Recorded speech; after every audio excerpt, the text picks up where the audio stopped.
क्या आपको भी फिजिकल एग्जामिनेशन की मेथड समझना बहुत डिफिकल्ट लगता है? तो ये वीडियो के एंड में आप लोग कंप्लीट समझ जाओगे। पहले हम समझेंगे कि फिजिकल एग्जामिनेशन क्या है। तो जो हमें कोई डिसीज या फिर जो बॉडी में कोई एबनॉर्मलिटी है उसको डिटेक्ट करने के लिए हम लोग फिजिकल एग्जामिनेशन का यूज करते हैं एंड दूसरा के पेशेंट के लिए केयर प्लान प्रिपेयर कर सके। अब फिजिकल एग्जामिनेशन की मेथड की बात करें तो उसमें जो 4 फेज है। फर्स्ट है इंस्पेक्शन। इंस्पेक्शन यानी कि ऑब्जर्व करना।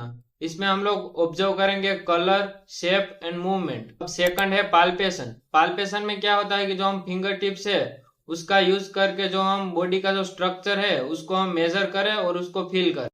इसमें हम लोग मेनली जो स्वेलिंग, टेंडरनेस या फिर कोई जो एबनॉर्मलिटी होती है वो मेजर करते हैं। अब थर्ड है परकशन। परकशन में जो वन हैंड है वो बॉडी सरफेस एरिया पे अप्लाई करके जो सेकंड हैंड की मिडल फिंगर से टैप करके हम लोग मेजर करेंगे। इसमें मेनली ऑर्गन की साइज एंड पोजीशन मेजर करते हैं। अब लास्ट एंड फोर्थ है अस्कल्टेशन। अस्कल्टेशन में स्टेथोस्कोप का यूज करके हम लोग जो इंटरनल बॉडी का जो नॉर्मल साउंड है उसको मेजर करते हैं। इसमें मेनली हार्ट का साउंड, लंग्स का साउंड और बोवेल का साउंड ये सभी मेजर करते हैं। आपके कोई फ्रेंड को भी फिजिकल एग्जामिनेशन के बारे में नहीं पता तो ये वीडियो उसको शेयर करो।